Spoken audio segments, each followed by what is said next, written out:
When my sister discovered she was adopted, it shattered her world, and our family. Her rebellion tested our bonds, but through pain, therapy, and resilience, we found a way to heal. My sister Megan and I had a bond that felt unshakable when we were kids. Being 3 years younger, she naturally looked up to me, and I took my role as her big brother seriously. From the moment she could walk, Megan was my shadow, tagging along wherever I went.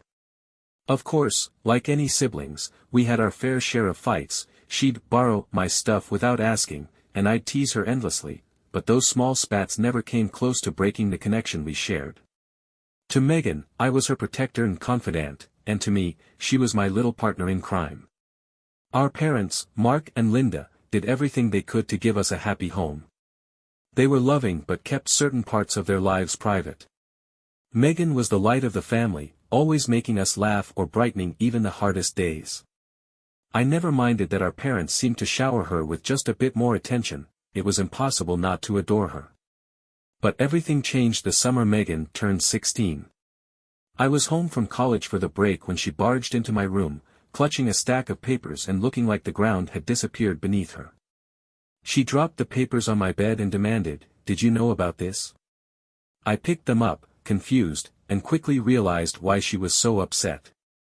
They were adoption records, legal documents confirming that Megan had been adopted as a baby. There was even a letter from our parents, promising to give her the best life possible.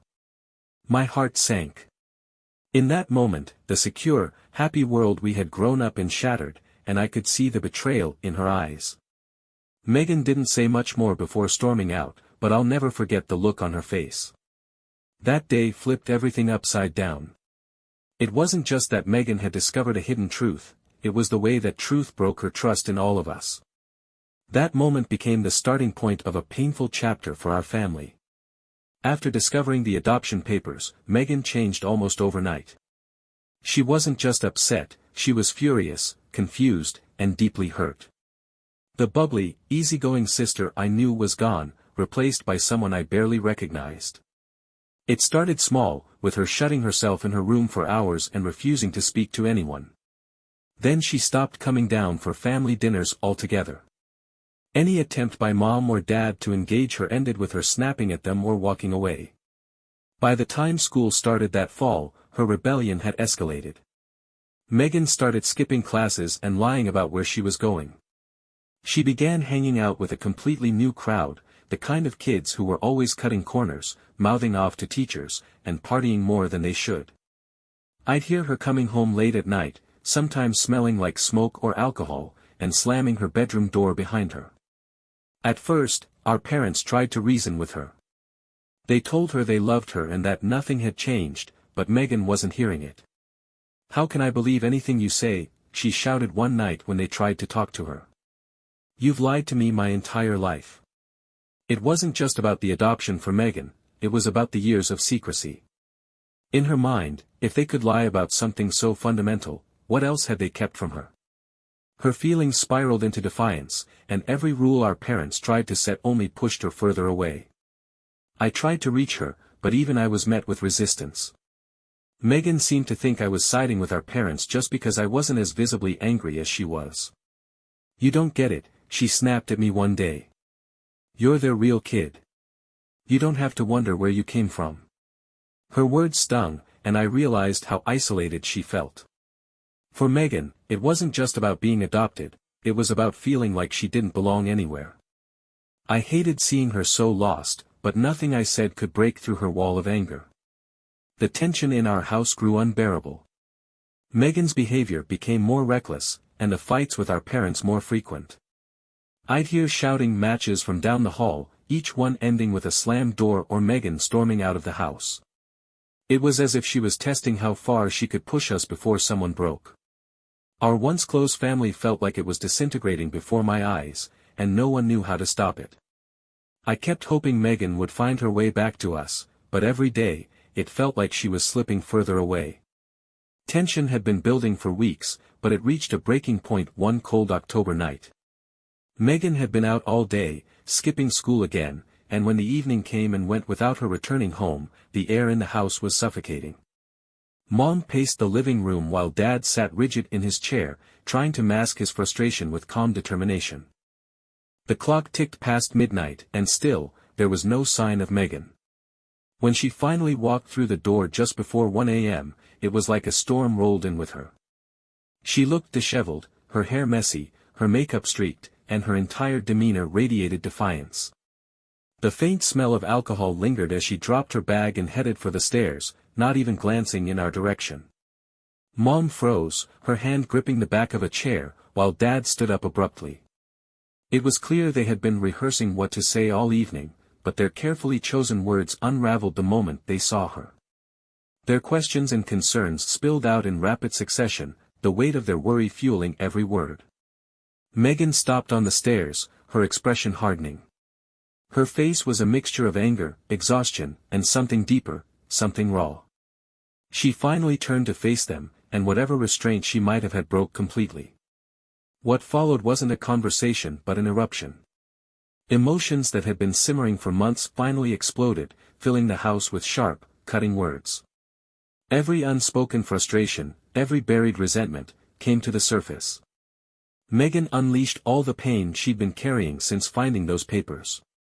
To her, every rule they tried to enforce felt hollow now, every attempt at guidance was tainted by their secrecy. Mom's voice cracked under the weight of her guilt, while Dad's usual steadiness gave way to desperation. Megan's accusations hit their mark, each one sinking deeper than the last. It was chaos, raw and unfiltered, and I could do nothing but watch. Then, Megan left. She didn't shout or slam the door. She just turned and walked out, her footsteps echoing in the quiet night. The hours that followed were a blur of frantic searching. Dad drove through the neighborhood, checking every familiar place, while Mom made phone calls to anyone who might know where Megan had gone. I searched the park where we used to spend our summers, scanning the empty benches and shadowy paths, but there was no sign of her. Morning brought some relief but no sense of peace.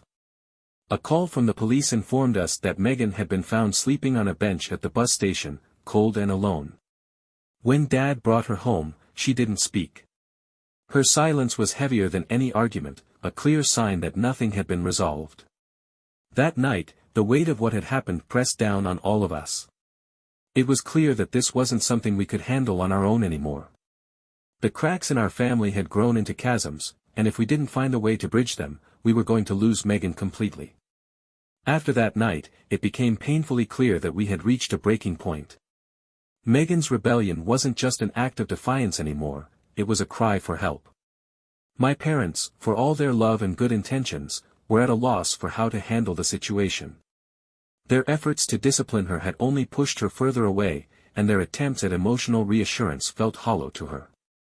The morning after Megan's night at the bus station, my parents sat at the kitchen table in stunned silence. Mom's face was pale, her eyes red from crying, while Dad stared blankly at his coffee, his usual resolve shaken. For the first time, they seemed to realize they couldn't fix this on their own. It wasn't just Megan who was struggling, our whole family was unraveling under the weight of the conflict. Desperation led them to seek outside help. They scheduled a family therapy session, something that felt almost surreal to me. Our family had never been the type to talk about feelings, let alone sit in a room with a stranger and unpack years of emotions. But at that point, there was no alternative. The first session was tense and uncomfortable. Megan sat with her arms crossed, her expression cold and closed off, while my parents fumbled through their explanations. The therapist, a calm, patient woman named Dr. Harris, gently guided the conversation, helping my parents articulate their fears and guilt. She asked Megan questions, too, though most of them were met with silence or curt, one-word answers. It wasn't until the third session that something shifted. Dr. Harris asked Megan what it felt like to discover the adoption papers the way she had. For a long moment, Megan said nothing, staring down at her hands as if the answer were written on her palms. Then, in a voice that was barely audible, she admitted that she felt like a stranger in her own family. She described how the discovery had made her question everything, her identity, her place in the family, even her own worth. Hearing her say those words was like a punch to the gut. I'd always known she was hurt, but I hadn't fully understood the depth of her pain. Mom broke down in tears, and Dad's stoic demeanor cracked as he apologized in a voice that trembled with emotion. In those therapy sessions, the layers of misunderstanding and hurt began to peel away. My parents admitted their fears about telling Megan the truth, their worry that she might feel different or less loved. They believed they were protecting her, but now they saw how much damage the secrecy had caused. It wasn't an instant fix, far from it. But therapy gave us a space to finally address what had been festering beneath the surface for years. For the first time, Megan wasn't just hearing apologies, she was being heard.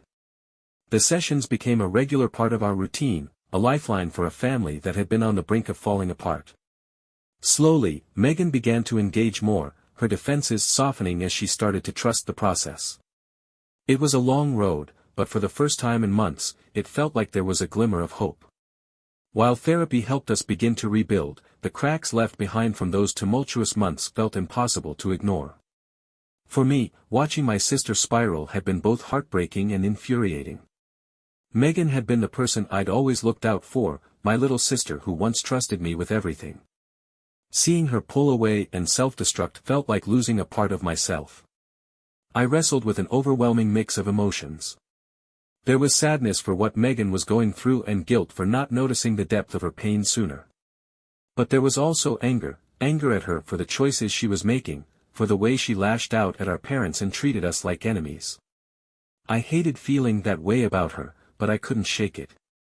It felt like she was tearing apart everything we had built as a family, brick by brick, and I didn't know how to stop it.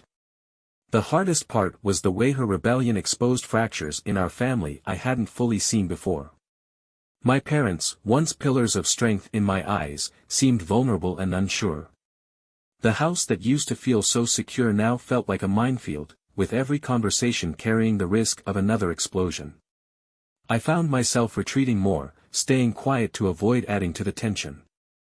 My relationship with Megan was strained at best. I tried to talk to her a few times, to let her know I was still in her corner, but she always kept me at arm's length. Once, I caught her sneaking out late at night and confronted her in the driveway. She didn't yell or argue, she just looked at me with this blank, tired expression and said, "You wouldn't understand." That line stayed with me.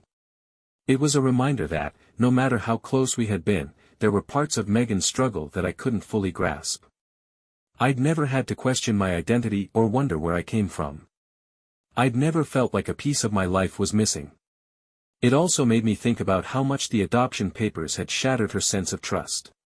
Megan's world had been flipped upside down, and while I had been shocked by the revelation, it hadn't shaken the foundation of who I was. For her, it was like losing the ground beneath her feet. Therapy became an anchor for all of us, but even as Megan started to open up, I found myself wrestling with my own doubts. Would she ever fully come back to us? Could we rebuild what we'd lost? And maybe the hardest question of all, had we failed her as a family? Those months changed how I saw Megan, but they also changed how I saw myself.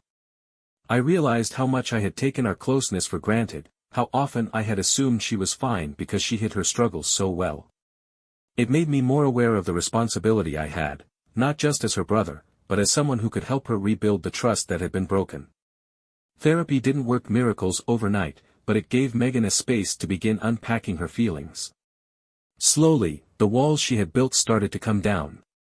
For weeks, she sat through the sessions without saying much, her responses clipped and guarded. Then, one day, she shared something that shifted everything. She admitted she had always felt different growing up, even before she found the adoption papers. She couldn't explain it fully, just a vague sense that something about her didn't quite fit. Finding out the truth made all those feelings snap into place, but it also made her question everything else. If her parents could hide something so big, what else weren't they telling her? That admission opened the door for real conversations to begin. Mom and Dad stopped trying to defend their choices and started listening. They acknowledged the pain they'd caused by keeping the adoption a secret and admitted they should have told her sooner. Megan didn't forgive them right away, but she softened, her anger giving way to something more vulnerable. At home, Megan's behavior began to change. She still had rough days when she'd lash out or retreat to her room, but there were also moments of connection. She started spending time with me again, lingering in the living room to watch TV or joining me on walks around the neighborhood. It wasn't much, but it felt like a step forward. One evening, during a family therapy session, Megan surprised all of us by saying she wanted to meet her biological parents. It wasn't an accusation or a rejection of us, it was a genuine curiosity about where she came from. Mom and Dad hesitated at first, worried about how it might affect her, but they eventually agreed to support her decision. It took weeks of searching, but eventually, Megan connected with her biological mother, a woman named Laura. Their first meeting was emotional and overwhelming, but it gave Megan something she had been searching for: answers. Laura shared stories about her life and the difficult decision to place Megan for adoption, and while it didn't erase the pain, it helped Megan understand her past in a way she hadn't before. With time, Megan began to reconcile her two identities, the girl who had grown up in our family and the person connected to a past she was just beginning to understand. Meeting her biological mother gave her clarity, but it also deepened her appreciation for what she had in us. As a family, we started to heal, one small step at a time. Mom and Dad stopped trying to control every situation and learned to give Megan space to express herself. Megan, in turn, began to trust them again. Therapy became less about addressing the chaos of the past and more about building a healthier future. Megan even apologized for some of her behavior during those turbulent months. She admitted she had been scared and angry, and while it didn't excuse her actions, it showed how much she had grown. I could see the effort she was making to rebuild the bridges she had burned, not just with our parents but with me too. One of the most powerful moments came during a family session when Megan talked about the feelings of betrayal she had carried since finding the adoption papers. She said that while she would never forget the pain of that discovery, she was starting to see it as part of her story rather than the defining moment of her life. For me, hearing those words was a relief. I had spent months wondering if the sister I knew was gone forever, but slowly, I saw glimpses of the Megan I had grown up with, the girl who used to beg me to take her to the park, who laughed so hard she couldn't breathe during family movie nights. It took a long time, but our family eventually found a new kind of balance. Megan wasn't the same person she had been before, but in a way, none of us were. We had all been changed by what happened, and while the scars were still there, they didn't define us. Megan finished high school and decided to take a gap year before college to focus on herself. She volunteered at a local youth center and started exploring her passion for art. Watching her find her footing again filled me with a kind of pride I couldn't put into words. Our family grew closer in ways I hadn't expected. We started having regular family check-ins, not because we had to but because we wanted to. The conversations that used to be tense and awkward became open and honest, and for the first time, it felt like we were really hearing each other. One night, Megan and I sat on the porch together, the kind of quiet moment we hadn't shared in years. She told me she was grateful for how I had stuck by her, even when she had pushed me away. It was the first time she had said something like that, and it hit me how far we had come. We weren't perfect, no family is, but we had learned how to weather the storms together. Megan still had moments of doubt and frustration, and our parents still carried some guilt about the choices they had made. But we had all learned the importance of resilience and forgiveness, not just for each other but for ourselves. Now, looking back on everything, I see those months as both the hardest and most transformative period of our lives. Megan's discovery of her adoption could have torn us apart completely, but instead, it forced us to confront things we had avoided for too long. It wasn't just about her adoption, it was about the way we communicated as a family, or didn't. It was about trust, vulnerability, and the mistakes that come with being human. We all came out of it changed, not perfectly healed but stronger than before. Megan's relationship with our parents has been a work in progress. It took a lot of time and effort for her to rebuild trust with them. She no longer holds back when something bothers her, and they've learned to give her the space she needs to feel heard. Therapy taught them how to listen without trying to fix everything, how to let Megan take the lead in her own story. Seeing our parents make those changes, especially Dad, who had always been so stoic, gave Megan the confidence to let them back into her life. As for Megan herself, she's grown into someone I deeply admire. She's still working through the pieces of her identity, but she's doing it on her terms. Meeting her biological mother gave her closure she didn't know she needed. Though her relationship with Laura is more casual than close, it filled in the gaps she had wrestled with for years. It allowed her to embrace her story without letting it define her. These days, Megan's life feels like a fresh start. She's passionate about her art and uses it as a way to express herself. Watching her channel her emotions into something creative and beautiful has been inspiring, not just to me but to everyone around her.